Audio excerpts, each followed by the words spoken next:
The Colosseum is arguably the most significant and well-known structure that has ever been created. On average, over 6 million tourists visit the site every year, and it is officially labeled as one of the 7 wonders of the world. Despite this, however, very few know the history of the site where it stands, and even fewer know where the structure got its name from. Salvete, my friends, and welcome back to S.P.Q.R. Productions. Today, we are going to be answering these questions and more as we take a look at one of history's most famous sites. The Colosseum, also known as the Flavian Amphitheater, is one of the greatest feats of Roman engineering and architecture. Its construction began under the Emperor Vespasian in around 70 to 72 AD, marking a new era after the reign of Nero and the Great Fire of Rome in 64 AD. This amphitheater, the largest ever built in the Roman Empire, was to be a gift to the Roman people in the name of grandeur and entertainment. Vespasian, who ruled Rome from 69 AD to 79 AD, was part of the Flavian dynasty, which gives the Colosseum its official name, the Flavian Amphitheater. The construction site chosen was a flat area on the floor of a low valley between the Caelian, Esquiline, and Palatine hills, through which a canalized stream ran. The Colosseum was partially built over the then-existing Golden House of Nero, which was an elaborate private estate featuring a gigantic landscape park, an artificial lake, and other splendid structures. After the Great Fire, Nero had claimed a large portion of public land for his private use, which was seen as an act of tyranny by the Roman citizens. Hence, the construction of the Colosseum served a dual purpose. It replaced a symbol of Nero's extravagance and tyranny with one of civic generosity. Vespasian died in 79 AD, just a year before the completion of the first level. His son, Titus, then took over and completed the construction in 80 AD. The inaugural games of the Flavian Amphitheater were said to have lasted 100 days, during which some 5,000 animals were slaughtered as a demonstration of Rome's might and power. Further modifications were done during the reign of Titus's younger brother and successor, Domitian, who reigned from 81 to 96 AD.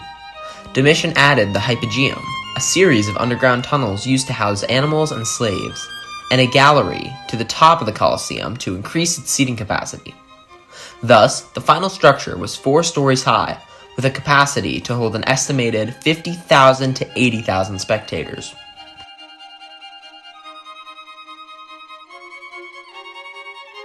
During its glory days, the Colosseum was not just an amphitheater, but a symbol of the might and grandeur of the Roman Empire.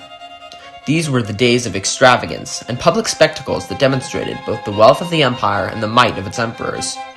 Gladiatorial contests, the most popular event in the Colosseum, were thrilling, dangerous, and violent affairs. Gladiators were typically slaves, criminals, or prisoners of war, trained in special schools which were known as ludi. However, there were also free men, and surprisingly, some aristocrats who were attracted to the glory and fame that successful gladiators could attain.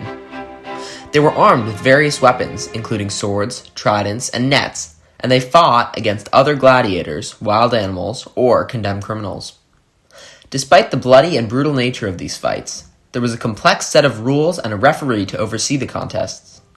Gladiators who fought valiantly could be granted mercy, a decision influenced by the crowd's desire and the game's sponsor, usually the emperor or a high-ranking official trying to curry favor with the citizens. The Colosseum was also the stage for mock sea battles, which were known as naumachia. The arena was reportedly flooded, and ships were brought in to reenact these naval engagements. Historians believe that this was a feat of both engineering and logistics, considering the Colosseum's location and size. However, these mock sea battles ceased with the construction of the Hypogeum in Domitian's time. Venatio, or animal hunts, were also a significant part of the Colosseum's games. These events often involved exotic animals from all corners of the Roman Empire, including elephants, bears, lions, panthers, crocodiles, and giraffes, among others. These animals were pitted against each other or against human hunters, venatores, and bestiari. It's estimated that hundreds of thousands of wild animals died in these spectacles throughout the history of the games. These spectacles were not just for entertainment. They were staged with an undercurrent of political propaganda. The display of exotic animals demonstrated Rome's wide-reaching power, the victory of civilization over the wild, and the emperor's capacity to keep nature under control. The naval battles celebrated Rome's military victories, and the gladiatorial contests symbolized Rome's virtues of endurance, perseverance, and bravery. Religious and state affairs were also tied into the games at the Colosseum. Triumphal processions, religious sacrifices, and dedications to the gods were all part of the proceedings. Furthermore, the Colosseum itself was considered a gigantic monument to the glory of Rome and its emperors. By staging the games, emperors gained popularity and legitimacy in the eyes of the Roman populace. The Colosseum's grandeur and the game's splendor were reminders of Roman greatness, promising a continuity of its glory and heritage. The decline of the Colosseum was intertwined with the fall of the Roman Empire, as both were affected by similar social, economic, and religious changes. The first major factor was the conversion of the empire to Christianity, a religion that frowned upon the brutal and hedonistic spectacles that the Colosseum was known for. Emperor Constantine I, who reigned from 306 to 337 AD, legalized Christianity, and Emperor Theodosius I made it the state religion of the Roman Empire in 380 AD. The rise of this monotheistic faith, with its values of mercy and respect for life, contrasted sharply with the bloody spectacles held at the Colosseum, resulting in decreased support for the games. The Roman Empire was also suffering from significant economic issues during this period. The extensive network of roads, aqueducts, and other public works that had once been the empire's strength was becoming more difficult to maintain. The cost of the games, which involved not just staging the events but also importing exotic animals from all over the empire, became prohibitively expensive. The empire's coffers were further drained by continuous military campaigns and defensive efforts against various barbarian invasions. Moreover, the political structure of the empire was changing. Rome was no longer the sole seat of power. Emperor Diocletian in 286 AD divided the empire into the Western Roman Empire, with its capital at Rome, and the Eastern Roman Empire, later known as the Byzantine Empire, with its capital at Byzantium, later Constantinople, now Istanbul. This political division decreased Rome's influence, and with it the centrality of the Colosseum. The physical structure of the Colosseum also began to deteriorate. The building was damaged by fires, notably in 217 AD when lightning struck the upper levels, leading to a fire that lasted several days. It was not fully restored until about 240 AD and underwent further repairs in 250 AD and 252 AD. Numerous earthquakes also damaged the Colosseum, particularly the severe quake in 443 AD. The last recorded games at the Colosseum were held in 523 AD, hosted by Anicius Maximus. After that, the grand amphitheater that had once held the attention of the Roman populace fell silent. With the fall of the Western Roman Empire in 476 AD and the loss of centralized power, the Colosseum became vulnerable to neglect and vandalism. In the centuries that followed, the Colosseum was repurposed as housing, workshops, a fortress, a quarry, and even a Christian shrine.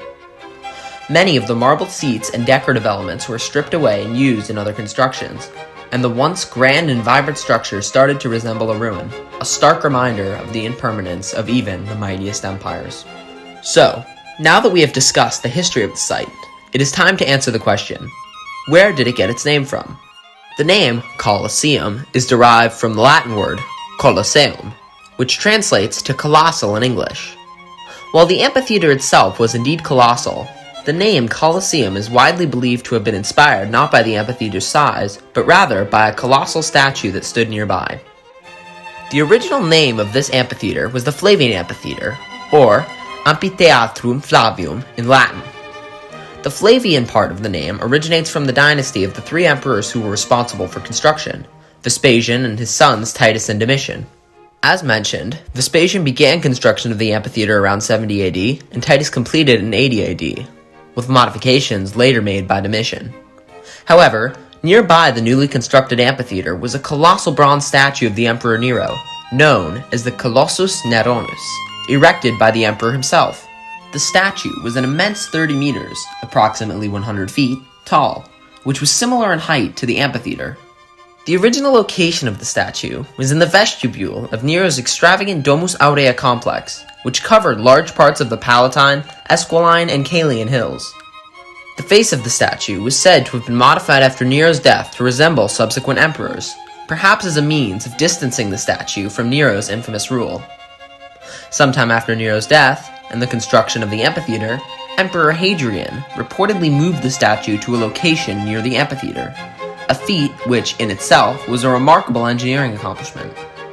The exact reasons for the relocation are not clear, but it might have been done to dissociate the statue from Nero's memory or to reclaim the space for public use. In time, the term Colosseum began to be used to refer to the Flavian amphitheater, owing to its proximity to the Colossus statue. By the Middle Ages, the statue had disappeared, likely melted down for its bronze, but the name Colosseum had stuck and continues to be used to this day. It's worth noting that this explanation, while widely accepted, is not the only one. Some suggest the amphitheater was called the Colosseum due to its own colossal size. However, historical documentation from the period, including the writings of medieval historians such as the Venerable Bede, suggest that the name is indeed linked to the Colossus statue rather than the size of the amphitheater itself. Thank you all so much for watching the video. Make sure to like and subscribe to the channel so you don't miss any future videos, and I hope to see you again very, very soon.